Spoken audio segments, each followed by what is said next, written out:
I, too, rise this afternoon to discuss the situation in Syria.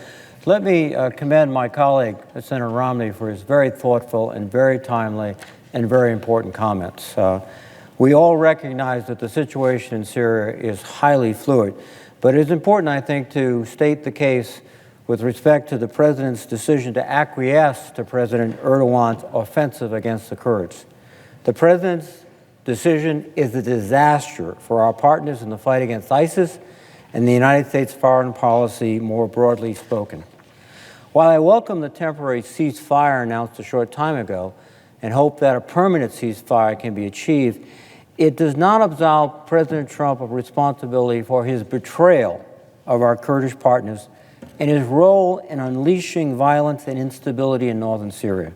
It is not clear whether Turkey made any concessions as part of the deal struck with the U.S. delegation, or whether Kurdish forces will comply.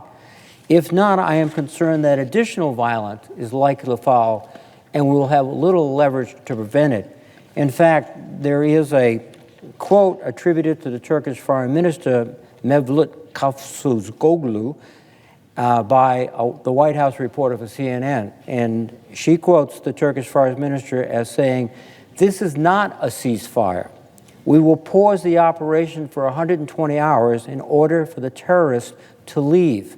We will only stop the operation if our conditions are met." So indeed, even this supposed ceasefire may not materialize as a ceasefire. But the reality is that the blood of Kurds, many Kurds, is on President Trump's hands, and thousands of hardened ISIS prisoners could be let loose as a result of his hasty and uninformed decision. President Trump's decision to abandon our close partners also strengthened the hand of Erdogan, Putin, Assad, and Khamenei. Those are not friends. Those are, in many cases, adversaries and antagonists. Members of the administration claim that the U.S. government opposed the Turkish incursion, but the president's own actions and statements make clear that he gave Erdogan a green light.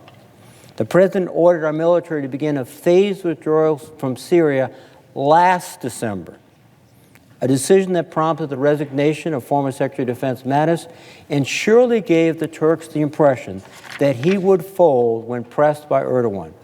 Not surprisingly, he did. On that phone call, Erdogan was pushing against an open door. He knew it. The president knew it. And that's why the Turks came across the line. Stating that we should let the Kurds and Turks fight it out because of their long-standing grievances, as the president has said repeatedly, betrays both our national security interests in the Middle East and our own American ideals. It is shameful that the White House statement released after the president's call with Erdogan did not even criticize the planned Turkish incursion or warn of potential consequences if it went forward. It wasn't until the following day, after a bipartisan and international outcry, that the president began to express any concern about Turkish plans, while at the same time reiterating his invitation for Erdogan to visit the White House next month. It is impossible to read the president's initial statements as anything but acquiescence. Furthermore, the president's statements over the following days sought to distance the United States from the Kurds and the foreseeable consequences of his decision with regard to ISIS and the humanitarian challenges in northern Syria. The violence we have witnessed over the last few days in northern Syria was the direct result of an impulsive president making decisions counter to the advice of our national security experts. President Trump has often expressed disdain for the career of military, diplomatic, and intelligence professionals our nation relies on to develop and implement sound national security policy. We are once again seeing the ramifications of his incompetence. The president's stunning ignorance of the complexities of the Middle East was on full display over the weekend in a tweet where he seemed not to have an understanding of the location or identity of the separate Kurdish groups with whom we have partnered in Syria and Iraq. The Secretaries of Defense and State both insist they were consulted by the president on this decision. Maybe so, but it is clear that he didn't heed their advice or that of our national security experts. I'm not aware of any security experts who advocated for standing by while the Turkish military carries out an offensive against our Kurdish partners. In fact, on October 2nd, just 4 days before the phone call between Presidents Trump and Erdogan, the State Department's special envoy for Syria, Joel Rayburn, publicly warned, "We certainly think that a conflict along the Turkey-Syria border would serve the interest of all the bad actors in the conflict and in the surrounding region, whether that's ISIS or Al-Qaeda or the Iranian regime or what have you." That was his special envoy. The president's capitulation to Erdogan runs directly counter to all of the administration's stated objectives in Syria. The administration's stated strategy is to, 1, defeat ISIS, 2, force the removal of Iranian-aligned foreign forces from Syria, and 3, achieve a negotiated political settlement to the Syrian civil war in line with the United Nations resolutions. The security and humanitarian catastrophe that President Erdogan has unleashed with Trump's approval will make achieving any of these goals nearly impossible. The violence in northern Syria over the last few days has led to the displacement of at least 160,000 people, the suspension of humanitarian assistance into affected areas, the escape of an unidentified number of ISIS detainees, and the horrific killing of unarmed civilians, including incidents that Secretary of Defense Esper has described as potential war crimes. Just weeks ago, at our urging, the SDF removed personnel from border areas, relocated heavy weapons, and destroyed defensive fortifications in northern Syria. They did so even in the face of continued Turkish military buildup along the Syrian border because they believed the United States and Turkey had agreed to a security mechanism in good faith that could avoid bloodshed. It seems that they were wrong to put their faith in this administration. The Turkish incursion into Syria has undermined years of effort against ISIS by the United States and the international community. Despite the elimination of the so-called physical caliphate, ISIS is not defeated. Former Secretary of Defense Mattis correctly warned over the weekend that ISIS will resurge if pressure against the group isn't sustained. Perhaps even more damaging than the current situation in Syria is the long-term impact of the President's decision on our standing in the world and our ability to achieve the goals outlined in the National Defense Strategy of his administration.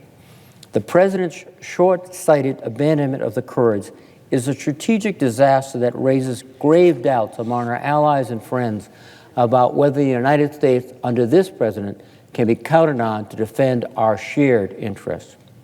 Given the diverse national security challenges we face, we must attract and rely upon partners that share our interests. Our military leaders often promote the virtues of the by, with, and through approach, especially when it comes to counterterrorism. Since 9/11, we have built partnerships with local forces throughout the world, from North and East Africa to the Middle East and across the Pacific, to enable efforts against violent extremist groups.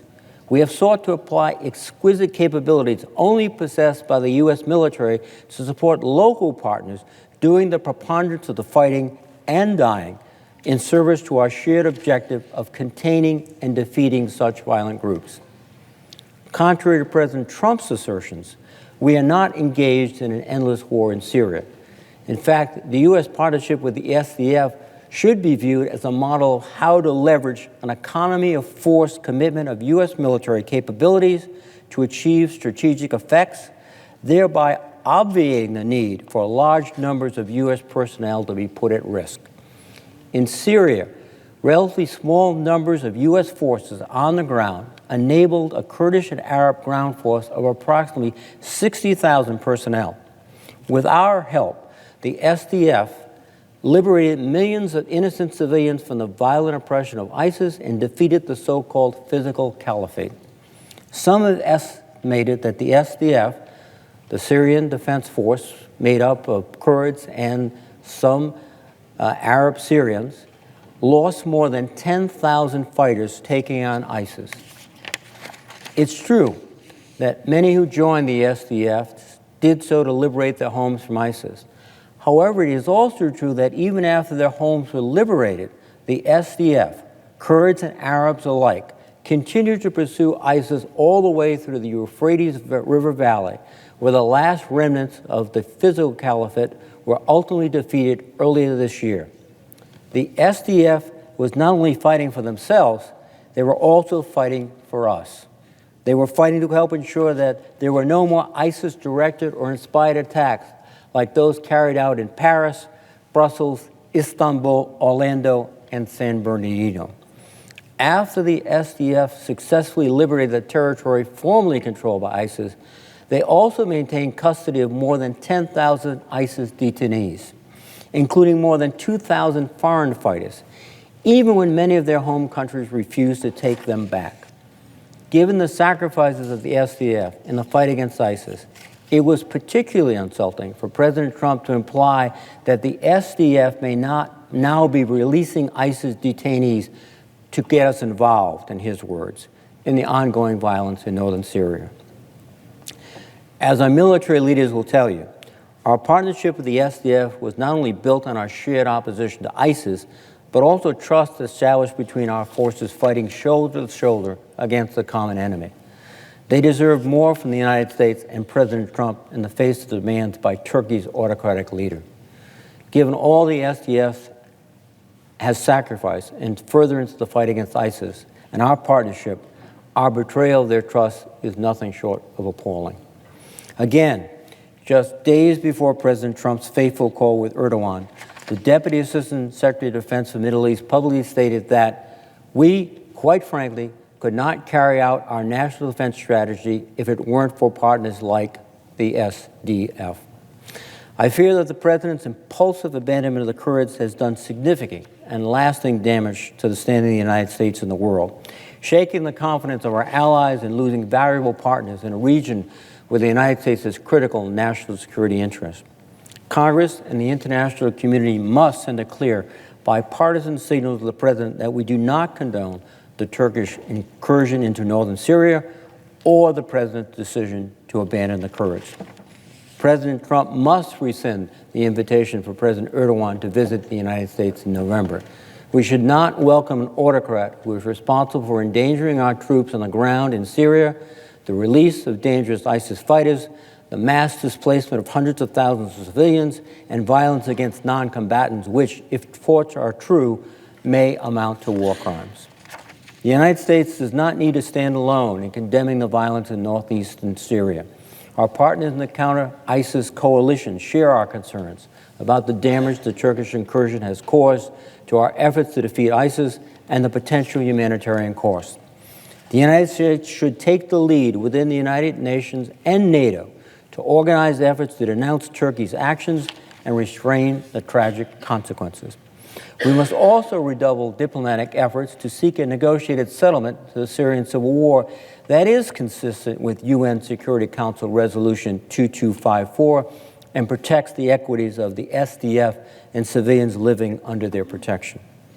Unfortunately, the greatest impediment to securing our national security interests in northern Syria and bringing about an end to the conflict there appears to be President Trump's inability to grasp the strategic significance of his actions.